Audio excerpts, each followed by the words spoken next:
ರೇಣುಕಾಸ್ವಾಮಿ ಕೊಲೆ ಪ್ರಕರಣದ ಆರೋಪಿ ಪವಿತ್ರ ಗೌಡ ಅವರು ಇವತ್ತು ಬೇಲ್ ಮೇಲೆ ಹೊರಗಡೆ ಬಂದಿದ್ದಾರೆ. ಬೇಲ್ ಸಿಕ್ಕ 3 ದಿನದ ಬಳಿಕ ಅವರು ವಾಪಸ್ ಮನೆಯನ್ನು ಸೇರಿಕೊಂಡಿದ್ದಾರೆ. ಇದೀಗ ಅವರ ಮಾಜಿ ಪತಿ ಕೂಡ ಕಾಣಿಸ್ಕೊಂಡಿರುವಂಥದ್ದು ಬೆಂಗಳೂರಿನಲ್ಲಿ ಸಂಜಯ್ ಸಿಂಗ್ ಅವರಿದ್ದಾರೆ. ಸದ್ಯಕ್ಕೆ ಸಂಜಯ್ ಸಿಂಗ್ ಅವರು ನನ್ನ ಜೊತೆಗಿದ್ದಾರೆ, ಅವ್ರನ್ನ ಮಾತನಾಡಿಸ್ತಾ ಹೋಗ್ತೀನಿ. ಸರ್, ಮೊದಲನೇದಾಗಿ ಪವಿತ್ರ ಗೌಡ ಅವರಿಗೆ ಬೇಲ್ ಸಿಕ್ಕಿದೆ. ಈ ಸಂದರ್ಭದಲ್ಲಿ ತಾವು ಕೂಡ ಬೆಂಗಳೂರಿನಲ್ಲಿ ಇದ್ದೀರಾ ಕಾಕತಾಳೀಯ ಅನ್ನೋ ರೀತಿಯಲ್ಲಿ. ಯಾವ ಕಾರಣಕ್ಕೋಸ್ಕರ ಬೆಂಗಳೂರಿಗೆ ಬಂದಿದ್ದೀರಿ ಸರ್? ಏನು ವಿಷಯ?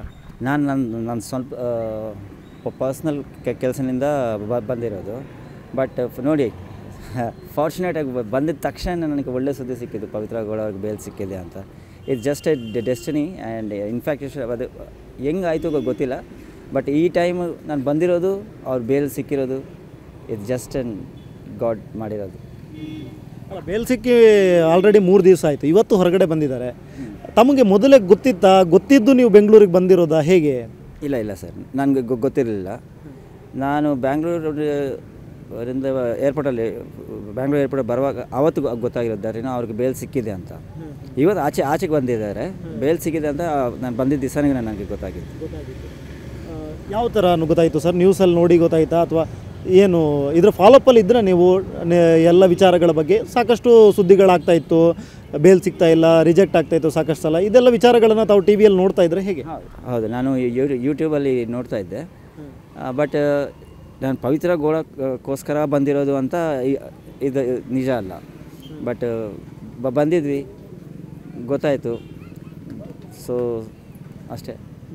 ಈಗ ಇಷ್ಟು ದಿನ ಜೈಲಿನಲ್ಲಿದ್ದರು, ಆಲ್ಮೋಸ್ಟ್ 3 ತಿಂಗಳು ಜೈಲಿನಲ್ಲಿದ್ದರು.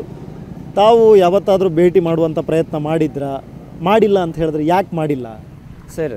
ನೋಡಿ, ನಾವು ಡಿವೋರ್ಸ್ ಆದಮೇಲಿನಿಂದ ಇಷ್ಟೊತ್ತವರೆಗೂ ಫೋನಲ್ಲೂ ಮಾತಾಡಿಲ್ಲ, ಮೀಟೂ ಆಗಿಲ್ಲ, ಯಾವ ಸೋಷಲ್ ಪ್ಲ್ಯಾಟ್ಫಾರ್ಮಲ್ಲಿ ಇದಾಗಿಲ್ಲ. ಸೊ ನಾನು ಬಂದು ಭೇಟಿ ಮಾಡಿಲ್ಲ ಸರ್. ಬಟ್ ಆ ಜೈಲ್ ಹೋಗೋ ಟೈಮಲ್ಲಿ ಸುಮಾರು ಚಾನಲ್ಸ್ ಅವರು ನನಗೆ ಫೋನ್ ಮಾಡಿ ಇಂಟರ್ವ್ಯೂ ಮಾಡಿದರು. ಸೊ ನಾನು ಅಲ್ಲಿ ಆ ಟೈಮಲ್ಲಿ UP ದಲ್ಲೇ ಇದ್ದೆ. ಬಟ್ ನಾನು ಭೇಟಿ ಮಾಡಿಲ್ಲ ಸರ್. ಈಗ ಎಷ್ಟು ಟೈಮ್ವರೆಗೆ ತಾವು ದಾಂಪತ್ಯ ಜೀವನದಲ್ಲಿದ್ದಿರಿ ನೀವು ಮತ್ತು ಪವಿತ್ರ ಗೌಡ ಅವರು? ನಿಮ್ಮ ದಾಂಪತ್ಯ ಜೀವನ ಶುರುವಾಗಿದ್ದು ಹೇಗೆ? ನಿಮಗಿಬ್ಬರು ಪರಿಚಯ ಹೇಗೆ? ನೀವು ನೋಡಿದ್ರೆ ಉತ್ತರ ಪ್ರದೇಶದವರು, ಅವ್ರು ನೋಡಿದ್ರೆ ಇಲ್ಲಿ ಕರ್ನಾಟಕ. ಹೇಗೆ ಪರಿಚಯ ಆಗಿದ್ದು ಹೇಗೆ ನಿಮಗೆ? ಸರ್, ನಮ್ಮ ಫ್ಯಾಮಿಲಿ ಆ್ಯನ್ಸಿಸ್ಟರ್ಸ್ ಎಲ್ಲ ಉತ್ತರ ಪ್ರದೇಶ. ಬಟ್ ನಾನು ಬೆಳೆದಿರೋದೆಲ್ಲ ವಿಶಾಖಪಟ್ಟಣಂ, ಆಂಧ್ರ ಪ್ರದೇಶಲ್ಲಿ. ಸೊ ಅಲ್ಲಿ ಕೆಲಸ, ಅಲ್ಲಿ ಎಜುಕೇಷನ್ ಎಲ್ಲ ಮುಗಿಸ್ಕೊಂಡಾದಮೇಲೆ ನನಗೆ ಕೆಲಸ ಸಿಕ್ಕಿತ್ತು ಬ್ಯಾಂಗ್ಳೂರಲ್ಲಿ. ಸೊ ಅಂಥ ಟೈಮಲ್ಲಿ ನಾನು ಫಸ್ಟು ಇದ್ದಿರೋದೇ ರಘುನಲ್ಲಿ. ಅಲ್ಲಿ ಪವಿತ್ರ ಗೌಡ ಅವರದ್ದು ಮನೆ ಅಲ್ಲೇ ಇತ್ತು ಆ ಟೈಮಲ್ಲಿ. ಸೊ ಅಲ್ಲೇ ನಾವು ಭೇಟಿಯಾಗಿರೋದು ಫಸ್ಟ್. ಮದುವೆ ಆಗಿರೋದು 2007ಅಲ್ಲಿ, ಡಿವೋರ್ಸ್ ಆಗಿರೋದು 2013ಅಲ್ಲಿ. 6 ವರ್ಷಗಳ ದಾಂಪತ್ಯದ ನಂತರ ತಮ್ಮಿಬ್ಬರ ನಡುವೆ ದಾಂಪತ್ಯದಲ್ಲಿ ಬಿರುಕು ಬರುತ್ತೆ. ಡಿವೋರ್ಸ್ ಆಗಿದೆ ಸರ್, ಎಲ್ಲೋ ಒಂದು ಕಡೆ ನಾನು ನೋಡಿದೆ ನಿಮ್ಮದು ಸ್ಟೇಟ್ಮೆಂಟು, ನೀವು ಡಿವೋರ್ಸ್ ಆಗಿಲ್ಲ ಅಂತಲೇ ಹೇಳ್ತಾ ಇದ್ರಿ. ನಾನು ಯಾವಾಗ ಆ ಥರ ಹೇಳಿಲ್ಲ ಸರ್. ಡಿವೋರ್ಸ್ ಆಗಿದೆ, ಆನ್ ಪೇಪರ್ಸ್ ಕೋರ್ಟಲ್ಲೇ ಆಗಿದೆ. ಈಗಲೂ ತಮಗೆ ಪವಿತ್ರ ಗೌಡ ಅವ್ರ ಮೇಲೆ ಮನಸ್ಸಿದೆ? ಅದು ಯಾವಾಗಲೂ ಇರುತ್ತೆ ಸರ್, ಅದು ಹೋಗಲ್ಲ. ಒಳ್ಳೆಯದೇ ಆಗಲಿ, ಅವರು ಒಳ್ಳೆ ಚೆನ್ನಾಗೇನಿರಲಿ, ಎಲ್ಲಿದ್ರೂ ಚೆನ್ನಾಗಿರಲಿ ಅಂತ ನಾನು ಯಾವಾಗಲೂ ಹೇಳೋದು. ಅದೇ ನನ್ನ ಮನಸ್ಸಲ್ಲೇ ಇರೋದು. ಅಲ್ಲ, ಈ ಡಿವೋರ್ಸ್ ಯಾವ ಕಾರಣಕ್ಕಾಯಿತು ಸರ್? ಅದು ಟೈಮಿಂಗ್ ಮಿಸ್ ಮ್ಯಾಚಿಂಗ್ ಆಗ್ತಾ ಇರೋದು. ನಮ್ಮಿಬ್ಬರಿಗೂ ಒಬ್ಬೊಬ್ರಿಗೆ ಟೈಮ್ ಸಿಗ್ತಾ ಇರಲಿಲ್ಲ. ಆಮೇಲೆ ಚಿಕ್ಕ ಗಲಾಟೆಗಳಿಂದ ಮಿಸ್ಅಂಡರ್ಸ್ಟ್ಯಾಂಡಿಂಗ್ ಆಯಿತು, ಅದರಿಂದ ನಾವು ಸಪ್ರೇಟ್ ಆದ್ವಿ. ಆಮೇಲೆ ದರ್ಶನ್ ಅವರು ನಿಮ್ಮ ಫ್ಯಾಮಿಲಿ ಯಾವಾಗ ಎಂಟ್ರಿ ಆಗ್ತಾರೆ ಸರ್? ನನಗೆ ಗೊತ್ತಿಲ್ಲ ಸರ್ ಇದ್ರ ಬಗ್ಗೆ. ನಾ ಡಿವೋರ್ಸ್ ಆಗಿ ಸುಮಾರು ವರ್ಷ ಆದಮೇಲೆ ನಾನು ಯಾವಾಗ ಒಂದು ಸತಿ ನೋಡಿದ್ದೆ ಅಷ್ಟೇ, ಬಿಟ್ಟರೆ ಮಾತ್ರ ನಾನಿರೋ ಟೈಮಲ್ಲಿ ನನಗೆ ಯಾವಾಗಲೂ ಇಲ್ಲ. ಈಗ ಈ ಕೊಲೆ ಪ್ರಕರಣದ ಬಗ್ಗೆ ತಮಗೆ ಗೊತ್ತಿದೆ ಅಂತ ಅಂದ್ಕೊಳ್ತೀನಿ. ರೇಣುಕಾಸ್ವಾಮಿಯ ಕೊಲೆ ಪ್ರಕರಣ ಅದನ್ನೆಲ್ಲ ನೋಡಿದ್ದೀರಾ? ಅದನ್ನೆಲ್ಲ ನೋಡಿದಾಗ ಇದರಲ್ಲಿ ಪವಿತ್ರ ಗೌಡ ಅವರ ಇನ್ವಾಲ್ವ್ಮೆಂಟ್ ಇದೆ ಅಂತ ನಿಮ್ಗೆ ಅನ್ಸುತ್ತೆ? ಯಾಕಂದರೆ ಪವಿತ್ರ ಗೌಡ ಅವ್ರನ್ನ 6 ವರ್ಷ ತುಂಬ ಹತ್ತಿರದಿಂದ ನೋಡಿದ್ರಿ ನೀವು. ಇನ್ವಾಲ್ವ್ಮೆಂಟ್ ಅಂತ ನಾನು ಹೇಳಲ್ಲ. ಎಲ್ಲರಿಗೂ ಒಂದೇ ಮಾತು ನಾನು ಹೇಳ್ತಾ ಇರೋದು ಏನಂದರೆ, ಇದು ಆಕ್ಸಿಡೆಂಟಲ್ಲಾಗೆ ಆಗಿರೋ ಇನ್ಸಿಡೆಂಟ್. ಇದು ನಾನು ಮಾಡಲೇಬೇಕು ಅಂತ ಇಲ್ಲ, ಇದು ವಿಷಯ ಇದು ಆಕ್ಸಿಡೆಂಟಲ್ಲಾಗಿ ಆಗಿಬಿಟ್ಟೈತೆ. ನೋಡೋಣ ಏನು ಕೋರ್ಟ್ ಏನು ತೀರ್ಮಾನ ತಗೊಳ್ತಾ ನೋಡೋಣ. ಬಟ್ ನನ್ನ ಪ್ರಕಾರ ಪವಿತ್ರ ಅವ್ರದ್ದು ಇನ್ವಾಲ್ವ್ಮೆಂಟ್ ಇದರಲ್ಲಿ ಜಾಸ್ತಿ ಏನಿಲ್ಲ. ಅವ್ರಿಗೆ A1 ಮಾಡಿಬಿಟ್ಟಿದ್ದಾರೆ.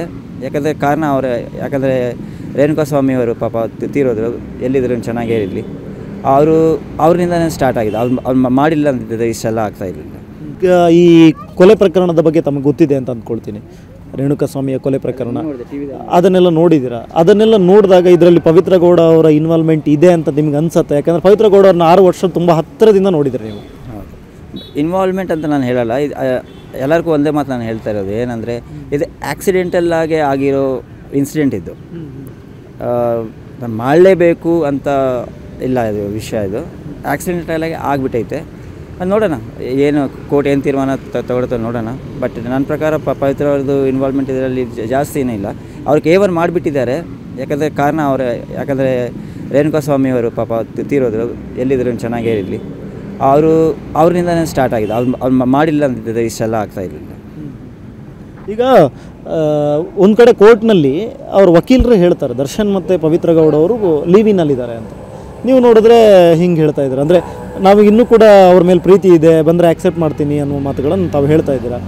ಹೇಗೆ ಇದು ಒಪ್ಕೋತೀರಾ ನೀವು ಬಂದರೆ? ಹೌದು ಸರ್, ಯಾಕಂದರೆ ನನ್ನ ಕಣ್ಣಿಂದ ನಾನು ನೋಡಿಲ್ಲ.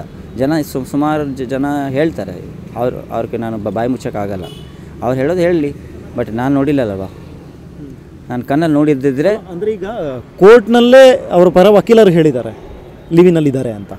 ನಾನು ಕೇಳಿಲ್ಲ ಸರ್, ನನಗೆ ಗೊತ್ತಿಲ್ಲ ಇದ್ರ ಬಗ್ಗೆ. ಕೋರ್ಟ್ ಸ್ಟೇಟ್ಮೆಂಟ್ ಬಗ್ಗೆ ಗೊತ್ತಿಲ್ಲ. ಈಗ ಒಂದು ಕಡೆ ಕೋರ್ಟ್ನಲ್ಲಿ ಅವ್ರ ವಕೀಲರು ಹೇಳ್ತಾರೆ ದರ್ಶನ್ ಮತ್ತು ಪವಿತ್ರ ಗೌಡ ಅವರು ಲೀವಿನಲ್ಲಿದ್ದಾರೆ ಅಂತ. ನೀವು ನೋಡಿದ್ರೆ ಹಿಂಗೆ ಹೇಳ್ತಾ ಇದ್ದೀರಾ, ಅಂದರೆ ನಾವು ಇನ್ನೂ ಕೂಡ ಅವ್ರ ಮೇಲೆ ಪ್ರೀತಿ ಇದೆ, ಬಂದರೆ ಆಕ್ಸೆಪ್ಟ್ ಮಾಡ್ತೀನಿ ಅನ್ನೋ ಮಾತುಗಳನ್ನು ತಾವು ಹೇಳ್ತಾ ಇದ್ದೀರಾ. ಹೇಗೆ ಇದು ಒಪ್ಕೋತೀರಾ ನೀವು ಬಂದರೆ? ಹೌದು ಸರ್, ಯಾಕಂದರೆ ನನ್ನ ಕಣ್ಣಿಂದ ನಾನು ನೋಡಿಲ್ಲ. ಸುಮಾರು ಜನ ಹೇಳ್ತಾರೆ, ಅವ್ರಿಗೆ ನಾನು ಬಾಯಿ ಮುಚ್ಚೋಕ್ಕಾಗಲ್ಲ. ಅವ್ರು ಹೇಳೋದು ಹೇಳಲಿ, ಬಟ್ ನಾನು ನೋಡಿಲ್ಲಲ್ವ. ನಾನು ಕಣ್ಣಲ್ಲಿ ನೋಡಿದ್ದಿದ್ರೆ ಅಂದರೆ ಈಗ ಕೋರ್ಟ್ನಲ್ಲೇ ಅವ್ರ ಪರ ವಕೀಲರು ಹೇಳಿದ್ದಾರೆ ಲಿವಿನಲ್ಲಿದ್ದಾರೆ ಅಂತ. ನಾನು ಕೇಳಿಲ್ಲ ಸರ್, ನನಗೆ ಗೊತ್ತಿಲ್ಲ ಇದ್ರ ಬಗ್ಗೆ. ಕೋರ್ಟ್ ಸ್ಟೇಟ್ಮೆಂಟ್ ಬಗ್ಗೆ ಗೊತ್ತಿಲ್ಲ. ತಮ್ಮ ದಾಂಪತ್ಯ ಜೀವನ ಚೆನ್ನಾಗೇ ಇತ್ತು, ಮಗಳಿದ್ದಾಳೆ. ಮಗಳ ಜೊತೆ ಏನಾದರೂ ಮಾತನಾಡ್ತೀರಾ? ಡೈಲಿ ಏನಾದರೂ ಮಾತನಾಡುವಂಥ ಕೆಲಸ ಮಾಡಿದರೆ? ಈಗ ಈ ನಡುವೆ ಅದು ಕೂಡ ಮಗಳು ಒಬ್ಬಂಟಿಯಾಗಿದ್ದಾಳೆ. ಏನು ಜೈಲಿಗೆ ಹೋದ ನಂತರ ಮಗಳನ್ನು ತಾಯಿ ಜೊತೆಗಿಲ್ಲ. ಈ ಸಂದರ್ಭದಲ್ಲಿ ತಾವು ಫೋನ್ ಮಾಡಿ ಏನಾದರೂ ಮಗಳ ಜೊತೆ ಮಾತನಾಡುವಂಥ ಪ್ರಯತ್ನ ಮಾಡಿದ್ರಾ? ಇಲ್ಲ, ಈ ಮಧ್ಯದಲ್ಲಿ ನಾನು ಮಾಡಿಲ್ಲ. ಬಟ್ ಮುಂಚೆ ಮಾಡಿದ್ದೆ, ಜೈಲು ಹೋಗೋ ಟೈಮಲ್ಲಿ. ಆ ಟೈಮಲ್ಲಿ ಒಂದು ಸತಿ ಮಾತಾಡಿದ್ದೆ ಅಷ್ಟೇ. She is a strong girl, she understands. ಅವ್ರಿಗೆ ಎಲ್ಲ ಅರ್ಥ ಆಗುತ್ತೆ. ಸ್ಟ್ರಾಂಗಾಗಿ ತಗೊಂಡಿದ್ದಾಳೆ. And she'll be bold. ನನ್ನ ಮಗಳಲ್ವ. ಮಗಳು ಯಾವ ವಿಚಾರವಾದರೂ ನಿಮ್ಮ ಜೊತೆ ಹಂಚ್ಕೊಂಡಿದ್ದಾರಾ ಸರ್? ಇಲ್ಲ, ಅಷ್ಟೊಂದು ಇಲ್ಲ. ನಾವು ಯಾವಾಗ ಮಾತಾಡಿದ್ರೂ ಅವಳ ಎಜುಕೇಷನ್, ಅವ್ರ ಫ್ಯೂಚರ್ ಬಗ್ಗೆನೇ ಮಾತಾಡೋದು. ಇದೆಲ್ಲ ಯಾವಾಗೋ ಒಂದು ಪವಿತ್ರನ ಬಗ್ಗೆ ನಾವು ಯಾವಾಗಲೂ ಜಾಸ್ತಿ ಮಾತಾಡ್ಕೊಂಡಿಲ್ಲ. ಹಬ್ಬ ಅಂದರೆ ನೀವು ಚೆನ್ನಾಗಿರಿ, ಅಮ್ಮನ ಚೆನ್ನಾಗಿ ನೋಡ್ಕೊತೀನಿ ಅಂತಲೇ ಅವ್ರು ಹೇಳೋದು ಅಷ್ಟೇ. ಓಕೆ ಸರ್, ತಾವು ಇನ್ನೊಂದು ಆ್ಯಂಗಲಿಂದ ನೋಡಿದ್ರೆ ಒಂದು ಫ್ಯಾಮಿಲಿ, ತಮಗೆ ಇನ್ನೊಂದು ಫ್ಯಾಮಿಲಿ ಪವಿತ್ರ ಗೌಡ ಅವರ ಕಡೆಯಿಂದ ಒಂದಿಷ್ಟು ಫ್ಯಾಮಿಲಿ ಪರಿಚಯ ಇರ್ತಾರೆ ಸಹಜವಾಗಿ. ಅವರ ತಂದೆ ಆಗಿರ್ಬೋದು, ತಾಯಿ ಇವರೆಲ್ಲ ಪರಿಚಯ ಇರ್ತಾರೆ. ಯಾವತ್ತಾದರೂ ನಿಮ್ಮ ಮಾವನವ್ರ ಜೊತೆ ಮಾತನಾಡುವ ಪ್ರಯತ್ನ ಮಾಡಿದರೆ, ಇದನ್ನು ಸರಿಪಡಿಸ್ಕೊಳ್ಳಿ, ನನಗೆ ಮತ್ತೊಂದು ಅವಕಾಶ ಕೊಡಿ ಅನ್ನುವಂಥ ನಿಟ್ಟಿನಲ್ಲಿ ಪವಿತ್ರ ಗೌಡವ್ರ ಜೊತೆ ಮಾತನಾಡಿ ಈ ಥರದ್ದೇನಾದರೂ ಮಾತನಾಡಿದ್ದೀರಾ ನೀವು? ಅದು ಆವಾಗ ಡಿವೋರ್ಸ್ ಆಗೋ ಟೈಮಲ್ಲಿ ಪ್ರಯತ್ನ ಪಟ್ಟಿದ್ದೆ, ಬಟ್ ಆಗಿಲ್ಲ. ಯಾಕಂದರೆ ಅವರು ಮೂವ್ ಆನ್ ಆದರು. ಅವರು ಲೈಫಲ್ಲಿ ಮುಂದೆ ಹೋಗಬೇಕು, ಅವ್ರು ಮೂವ್ ಆನ್ ಆಗಿಬಿಟ್ಟು ಮೂವ್ ಹೋದರು. ಸೊ ಅಷ್ಟೇ ಸರ್. ನಾವು ಯಾವತ್ತೂ ಕೂಡ ಇದ್ರ ಬಗ್ಗೆ ನಿಮ್ಮ ಮಾವನ ಜೊತೆ ಮಾತನಾಡಲಿಲ್ಲ. ಈ ಗ್ಯಾಪಲ್ಲಿ ಏನಾದರೂ ಮಾತಾಡಿದ್ರೆ ಸರ್? ಈ ಗ್ಯಾಪಲ್ಲಿ ಮಾತಾಡಿಲ್ಲ ಸರ್, ನಿಜವಾಗ್ಲೂ ಮಾತಾಡಿಲ್ಲ. ಈಗ ದರ್ಶನ್ ಪವಿತ್ರ ಗೌಡ ಅವರಿಗೆ ಮನೆ ಕೊಟ್ಟಿದ್ದಾರೆ, ಫ್ಲ್ಯಾಟ್ ಕೊಟ್ಟಿದ್ದಾರೆ, ರೇಂಜ್ ರೋವರ್ ಕಾರ್ ಕೊಟ್ಟಿದ್ದಾರೆ. ಈ ಥರದ್ದೆಲ್ಲ ಒಂದಿಷ್ಟು ಮಾತುಗಳು ಅಲ್ಲಲ್ಲಿ ಬಂದಿದೆ. ಅಷ್ಟೆಲ್ಲ ಕೊಟ್ಟಾದ್ಮೇಲೆ ಪವಿತ್ರ ಗೌಡ ವಾಪಸ್ ನಿಮ್ಮ ಲೈಫಿಗೆ ಬರ್ತಾರೆ ಅಂತ ಅನ್ನಿಸ್ತಾ ಇದೆಯಾ? ಇಲ್ಲ, ನಾನು ಫಸ್ಟೂ ಹೇಳಿದ್ದೀನಿ, ಅವ್ರು ಮುಂದೆ ಹೋಗ್ತಾಳೆ, ಬಿಟ್ಟರೆ ಮಾತ್ರ ಹಿಂದೆ ಬರಲ್ಲ ಸರ್. ಯಾಕೆ ಅನ್ನಿಸ್ತದೆ ಸರ್ ನಿಮಗೆ ಹಿಂದೆ ಬರಲ್ಲ ಅಂತ? ನಾನು ಅವ್ರ ಜೊತೆ ಇದ್ನಲ್ವಾ ಸರ್, ಶೀಸ್ ಕೆರಿಯರ್ ಓರಿಯೆಂಟೆಡ್ ಅಂತ ಹೇಳ್ತಾ ಇದ್ನಲ್ವ. ಅವರು ಮುಂದೆ ಹೋಗೋದೇ ನೋಡ್ತಾಳೆ, ಬಿಟ್ಟರೆ ಮಾತ್ರ ಹಿಂದೆ ಬರಲ್ಲ ಸರ್, ನನ್ನ ಪ್ರಕಾರ. But it's okay, no problem. Sir, ನಿಮಗೆ ರೇಣುಕಾಸ್ವಾಮಿ ಅವರ ವಿಚಾರದ ಬಗ್ಗೆ ಗೊತ್ತೇ ಇದೆ ಈಗಾಗಲೇ.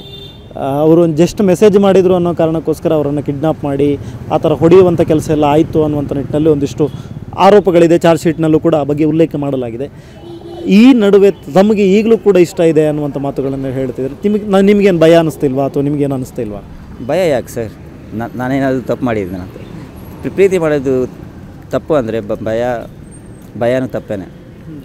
ನಾನು ಪ್ರೀತಿ ಮಾಡ್ತಾಯಿದ್ದೀನಿ ಅಷ್ಟೇ, ಬಿಟ್ಟರೆ ಮಾತ್ರ ಕೊಲೆಗಿಲ್ಲದಲ್ಲಿ ಈ ವಿಷಯದಲ್ಲಿ ನಾನು ಮಾತಾಡೋಕ್ಕೆ ನನಗೆ ಅಷ್ಟೊಂದು ಅದ್ರ ಬಗ್ಗೆ ಗೊತ್ತಿಲ್ಲ. ಯಾಕಂದರೆ ನಾನು ನೋಡಿಲ್ಲ, ಕೋರ್ಟ್ಗೂ ಬಂದಿಲ್ಲ, ಯಾವಾಗಾದರೂ ಜೈಲಿಗೂ ಬಂದಿಲ್ಲ. ಸೊ ಅದ್ರ ಬಗ್ಗೆ ನಾನು ಅಷ್ಟೊಂದು ಮಾತುಕತೆ ಮಾತಾಡೋಕ್ಕಾಗಲ್ಲ ಸರ್. ಸರ್, ಈಗ ಇದೇ ಸಂದರ್ಭಗಳಲ್ಲಿ ದರ್ಶನ್ ಕೂಡ ಬಿಡುಗಡೆ ಆಗಿದ್ದಾರೆ. ಇಬ್ಬರು ಕೂಡ ಒಂದೇ ದಿನ ಬೇಲಾಗಿದೆ, ಇಬ್ಬರು ಕೂಡ ಬಂದಿದ್ದಾರೆ ಆಚೆ.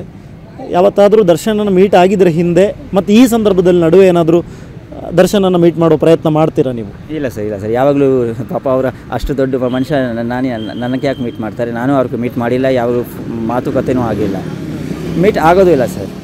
ಯಾಕಂದರೆ ಯಾಕೆ ನನ್ನ ಲೈಫಲ್ಲಿ ಅವರು he's a third person, so ನಾನು ಅವ್ರಿಗೆ ಮೀಟ್ ಆಗಲ್ಲ ಸರ್. ಅಲ್ಲ, ಎಲ್ಲ ಒಂದು ಕಡೆ ನೀವೇ ಹೇಳ್ತೀರಾ ನನಗೆ ಆ ರಿಲೇಷನ್ಶಿಪ್ ಬಗ್ಗೆ ಏನು ಗೊತ್ತಿಲ್ಲ, ಅಂದರೆ ನಾನು ನಂಬಲ್ಲ ಅಂತ ಹೇಳ್ತೀರಾ. ಒಂದು ಸಲ ಕೂತ್ಕೊಂಡು ಎಲ್ಲರೂ 3 ಜನ ಕೂತ್ಕೊಂಡು ಮಾತನಾಡಿದರೆ ಒಂದು ಬಗ್ಗೆ ಸಮಸ್ಯೆ ಬಗೆಹರಿಸ್ಬೋ ಅಂತ ಪ್ರಯತ್ನ ಮಾಡ್ಬೋದಲ್ಲ? ನೋಡಿ ಸರ್, ಇವಾಗ ನಾನು ಅವ್ರ ಪರ್ಸನಲ್ ಲೈಫಲ್ಲಿ ಹೋಗ್ಬಿಟ್ಟು ನಾನು ಡಿಸ್ಟರ್ಬ್ ಮಾಡೋಕ್ಕೆ ಇಷ್ಟಪಡಲ್ಲ. ಸೊ ಕೂತ್ಕೊಂಡು ಮಾತಾಡಿಸ್ ಒಂದು I think it's not A good option ಅನಿಸುತ್ತೆ ಕೂತ್ಕೊಂಡು ಮಾತಾಡೋದು. ಅವ್ರು ಚೆನ್ನಾಗಿದ್ದಾರೆ, ಅವರು ಚೆನ್ನಾಗಿದ್ದಾರೆ, ನಾನು ಚೆನ್ನಾಗಿದ್ದೀನಿ. ಸೊ ಯಾಕೆ why should we get disturb to each other? ಬಹಳ ದಿನಗಳ ಬಳಿಕ ಪವಿತ್ರ ಗೌಡಗೆ ಒಂದು ಬಿಗ್ ರಿಲೀಫ್ ಸಿಕ್ಕಿದೆ ಅಂತ ಹೇಳ್ಬೋದು. ಈ ಸಂದರ್ಭದಲ್ಲಿ ಪವಿತ್ರ ಗೌಡಗೆ ತಾವು ಏನಾದರೂ ಸಜೆಷನ್ ಕೊಡ್ತೀರಾ ಈ ಥರ ಮುಂದಿನ ದಿನಗಳಲ್ಲಿ? ಇಲ್ಲಿಂದನೇ ದೂರದಿಂದ ನಿಂತು ಒಂದು ಸಜೆಷನ್ ಕೊಡೋದಾದರೆ? ಸಜೆಷನ್ ಅವ್ರಿಗೆ ನಾನು ಕೊಡೋಕ್ಕಾಗಲ್ಲ ಸರ್. ಯಾಕಂದರೆ she is A smart lady, she knows what she is doing. ಅವ್ರಿಗೆ ಗೊತ್ತು ನಾನು ಏನು ಮಾಡ್ತಾಯಿದ್ದೀನಿ ಅಂತ. ಸೊ ನನ್ನ suggestion it's waste of words. ಅವ್ಳಿಗೆ ತುಂಬ ಚೆನ್ನಾಗಿ ಗೊತ್ತು ಅವಳು ಏನು ಮಾಡ್ತಾಯಿದ್ದಾಳೋ, ಏನು ಮಾಡಬೇಕು, ಯಾವ ಥರ ಇರಬೇಕು ಎಲ್ಲ ಚೆನ್ನಾಗಿ ಗೊತ್ತಿದೆ. ಫೈನಲಿ ಈ ಪ್ಲ್ಯಾಟ್ಫಾರ್ಮ್ ಮೂಲಕ ಅವರನ್ನು ಏನಾದರೂ ವಾಪಸ್ ಕರೆಯುವಂಥ ಪ್ರಯತ್ನ ಮಾಡ್ತೀರಾ ನೀವು? ಇಲ್ಲ ಅವ್ರು ಕರೆದ್ರೆ ನಾನು ಬರ್ತೀನಿ. ಬಟ್ ಅವ್ರು ಕರೆದ್ರೆ ಬರ್ತೀನಿ. ನೀನು ಬಾ, ನನ್ನ ಜೊತೆನೇ ಇರು, ಜೀವನ ಮಾಡೋಣ ಅಂತ ನಾನು ಹೇಳಿಬಿಟ್ಟು ಅವ್ರಿಗೆ ಟ್ರೈ ಮಾಡಲ್ಲ. ಯಾಕಂದರೆ ಏನೋ ಗೊತ್ತಿಲ್ಲ, ಅವ್ರು ಬರಲ್ಲ ಅಂತಲೇ ಎಲ್ಲೋ ಒಂದು ಕಡೆ ನನ್ನ ಮನಸ್ಸಲ್ಲಿದೆ ಸರ್. ಅಲ್ಲ, ನೀವು ಯಾಕೆ ಅಂದ್ಕೋತೀರ? ನೀವೊಂದು ಈ ಟೈಮ್ನಲ್ಲಿ ಸಾಕಷ್ಟು ಈಗ ಜೈಲಿಗೆಲ್ಲ ಹೋಗಿ ಬಂದಿದ್ದಾರೆ, ಸಾಕಷ್ಟು ವಿಚಾರಗಳಲ್ಲೆಲ್ಲ ಇರ್ತಾರೆ, ನೀವೊಂದು ಟ್ರೈ ಮಾಡ್ಬೋದಲ್ಲ ಸರ್? ಅಂದರೆ ನಿಮಗಿರೋ ಮನಸ್ಸಿಗೆ ನೀವು ನನಗೆ ಸಾಕಷ್ಟು ಅವರ ಮೇಲೆ ಪ್ರೀತಿ ಇದೆ, ಇನ್ನೂ ಕೂಡ ಹಾಗೇ ಇದೆ, ಅವ್ರು ಯಾವತ್ತು ಬಂದರೆ ಆಕ್ಸೆಪ್ಟ್ ಮಾಡ್ತೀನಿ ಅಂತ ಅವರಾಗೆ ಬರಬೇಕು ಅಂತ ಯಾಕೆ ಆಯ್ತಾರೆ? ನೀವಾಗೆ ಹೋಗಿ ಒಂದು ಸಲ ಮಾಡ್ಬೋದಲ್ಲ? ಇಲ್ಲ ಸರ್, ನಾನು ಹೋಗ್ಬಿಟ್ಟು ಮಾಡಲ್ಲ. ಯಾಕಂದರೆ ನಾನು ಹೋಗ್ಬಿಟ್ಟು ಮಾಡಿದ್ರೆ ಅವ್ರ ಮನಸ್ಸಲ್ಲಿ ಏನಿದು ನನಗೆ ಗೊತ್ತಿಲ್ಲ ಅಲ್ವಾ. ಅವ್ರ ಪಾಠಕ್ಕೆ ಅವ್ರು ಬಂದರೆ ನಾನು ಆಕ್ಸೆಪ್ಟ್ ಮಾಡ್ಕೊತೀನಿ. ಈಗ ಅವ್ರ ಮನಸ್ಸಲ್ಲೇ ಬೇರೆ ಇದೆ, ನಾನು ಹೋಗ್ಬಿಟ್ಟು ಟ್ರೈ ಮಾಡಿದ್ರೆ ಏನು ಬೇರೆ ಏನಾದರೂ ಒಂಥರ ಮಾತುಕತೆ ಆಗಿಬಿಟ್ರೆ ತಪ್ಪಲ್ವ? ಅವ್ರ ಮೈಂಡ್ ಡಿಸ್ಟರ್ಬ್ ಮಾಡೋದು. ಪಾಪ ಈಗಲೇ ಅವ್ರು ಜೈಲಿನಿಂದ ಆಚೆ ಬಂದಿದ್ದಾರೆ, ತಿರ್ಗಿ ನಾನು ಹೋಗ್ಬಿಟ್ಟು ಡಿಸ್ಟರ್ಬ್ ಮಾಡೋದು ಯಾಕೆ? ಅವ್ರ ಪಾಠಕ್ಕೆ ಅವ್ರು ಬಂದರೆ ನಾನು ಇಟ್ಸ್ ಓಕೆ, ನೋ ಪ್ರಾಬ್ಲಮ್. ಈಗ ಜೀವನಕ್ಕಾಗಿ ಸಂಜಯ್ ಸಿಂಗ್ ಅವರು ಏನು ಮಾಡ್ಕೊಂಡಿದ್ದಾರೆ? Sanjay Singh is A teacher come lecturer and agriculturist, dairy farm ಇದೆ. ಎಲ್ಲಿ? ಉತ್ತರ ಪ್ರದೇಶಲ್ಲಿ, ಗೋರಖ್ಪುರ. ಈಗ ಯಾವ ಕೆಲಸಕ್ಕೋಸ್ಕರ ಸರ್ ಬೆಂಗಳೂರಿಗೆ ಬಂದಿರೋದು? ಅದು ಪರ್ಸ್ನಲ್ ಸರ್, ಅದು ಹೇಳೋಕ್ಕಾಗಲ್ಲ. ಓಕೆ, ಈ ವಿಚಾರಕ್ಕಂತೂ ಅಲ್ಲ, ಪವಿತ್ರ ಗೌಡ ಅವರಿಗೆ ಬೇಲ್ ಸಿಗ್ತಾ ಇದೆ ಅನ್ನೋಂಥ ವಿಚಾರಕ್ಕಂತೂ ಅಲ್ಲ? ಅಲ್ಲ ನನಗಿದು ಬಂದಾದ್ಮೇಲೆ ಗೊತ್ತಾಗಿರೋದು. ಇಲ್ಲ ಅಂದರೆ ಅದು ನೋಡಿ, ಅದು ದೇವ್ರಿಗೆ ಏನು ಮಾಡಿದ್ರು ಇಂಥ ಟೈಮಲ್ಲಿ ನನಗೆ ಇಲ್ಲಿ ಕರ್ಕೊಂಡು ಬಂದಿದ್ದಾರೆ. ಬಂದಾದಮೇಲೆ ಈ ಚಾನಲ್ಸ್ ಅವ್ರಿಗೆ ಗೊತ್ತಾಗ್ಬಿಡ್ತು ನಾನು ಇಲ್ಲಿ ಬಂದಿದ್ದೀನಿ ಅಂತ. ಬ್ಯಾಕ್ ಟು ಬ್ಯಾಕ್ ಎಲ್ಲರೂ ನನಗೆ ಇಂಟರ್ವ್ಯೂಸ್ ಮಾಡ್ತಾಯಿದ್ದಾರೆ. ಸೊ ಬಟ್ ಪವಿತ್ರ ಗೌಡಕ್ಕೋಸ್ಕರ ಬಂದಿಲ್ಲ ನಾನು. ಫೈನಲ್ ಆಗಿ ಪವಿತ್ರ ಗೌಡ ಅವ್ರಿಗೂ ಕೂಡ ಒಂದಿಷ್ಟು ಫ್ಯಾನ್ಸ್ ಇದ್ದಾರೆ, ಒಬ್ಬ ನಟಿಯಾಗಿ ಅವರನ್ನು ಇಷ್ಟಪಡುವಂಥ ಒಂದಿಷ್ಟು ಜನ ಇದ್ದಾರೆ. ಜೊತೆಗೆ ಇಂಥ ಒಂದು ಸಂದರ್ಭದಲ್ಲಿ ತಾವು ಏನು ಹೇಳ್ತೀರಿ? ಎಲ್ಲರೂ ಜನರಿಗೆ ಏನು ಹೇಳ್ತೀರಾ? ಜನರಿಗೆ ನಂಬಿಕೆ ಇಟ್ಕೊಳ್ಳಿ, ಒಳ್ಳೆಯದೇ ಆಗತ್ತೆ. ಸ್ವಲ್ಪ ಪೇಷನ್ಸ್ ಇಟ್ಕೊಳ್ಳಿ ಅಂತ ಜನರಿಗೆ ಹೇಳ್ತೀನಿ ಅಷ್ಟೇ. ಯಾಕಂದರೆ ಒಳ್ಳೆಯವ್ರಿಗೆ ಒಳ್ಳೆಯದೇ ಆಗುತ್ತೆ ಸರ್. ಸೊ ನೋಡೋಣ, ಆ ದೇವ್ರ ಮೇಲೆ ಭಾರ ಬಿಡೋಣ. ಈಗ ರೇಣುಕಾಸ್ವಾಮಿ ಅವರು ಮೆಸೇಜ್ ಮಾಡಿರುವಂಥ ವಿಚಾರಗಳೆಲ್ಲ ತಮಗೆ ಗೊತ್ತೇ ಇದೆ. ಒಂದು ವೇಳೆ ಆ ವಿಚಾರವನ್ನು ತಮ್ಮಲ್ಲಿ ಬಂದು ಹೇಳಿದರೆ ಪವಿತ್ರ ಗೌಡ, ತಾವೇನು ಮಾಡ್ತಿದ್ರಿ? ನೋಡಿ, ಎಲ್ಲ ಬೆಳ್ಳಿಗಳು ಒಂದೇ ಥರ ಅಲ್ಲ. ಸೊ ಎಲ್ಲರೂ ಒಂದೇ ಥರ ಯೋಚನೆ ಮಾಡಲ್ಲ. ನಾನು ಡಿಫ್ರೆಂಟಾಗಿ ಯೋಚನೆ ಮಾಡ್ತಾಯಿದ್ದೆ, ಯಾವುದೋ ಒಂದು ಸ್ಟೆಪ್ ತೊಗೊತಾ ಇದ್ದೆ. ಆ ಟೈಮಲ್ಲಿ ನಿರ್ಧಾರ ಬೇರೆ ಥರ.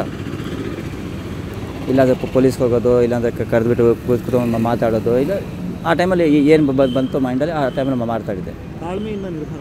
S of course, definitely. Okay sir, thank you so much ನಮ್ಮ ಜೊತೆಗೆ ಮಾತನಾಡೋದಕ್ಕೆ. ಸದ್ಯಕ್ಕೆ ಇವಿಷ್ಟು ಪವಿತ್ರ ಗೌಡ ಅವರ ಮಾಜಿ ಪತಿಯಾಗಿರುವಂಥ ಸಂಜಯ್ ಸಿಂಗ್ ಅವರ ಮಾತುಗಳು. ಸಾಕಷ್ಟು ವಿಚಾರಗಳನ್ನು ನಮ್ಮ ಜೊತೆಗೆ ಹಂಚಿಕೊಂಡ್ರು. ಈಗಲೂ ಕೂಡ ಪವಿತ್ರ ಗೌಡ ಅವರು ಬಂದು ನನ್ನ ಹತ್ರ ಮತ್ತೆ ಜೀವನವನ್ನು ಮಾಡ್ತೀನಿ ಅನ್ನುವ ಮಾತುಗಳನ್ನು ಹೇಳಿದ್ರೆ, ನಾನು ಮುಂದೆಯೂ ಕೂಡ ಅವ್ರ ಜೊತೆಗೆ ಜೀವನವನ್ನು ನಡೆಸೋದಕ್ಕೆ ಸಿದ್ಧನಿದ್ದೀನಿ ಅನ್ನುವಂಥ ಮಾತುಗಳನ್ನು ನಮ್ಮ ಜೊತೆಗೆ ಹಂಚಿಕೊಂಡಿದ್ದಾರೆ. ಕ್ಯಾಮ್ರಾ ಪರ್ಸನ್ ವೆಂಕಟೇಶ್ ಜೊತೆ ಸ್ವಸ್ತಿ ಕನ್ಯಾಡಿ, ಏಷ್ಯಾನೆಟ್ ಸುವರ್ಣ ನ್ಯೂಸ್, ಬೆಂಗಳೂರು.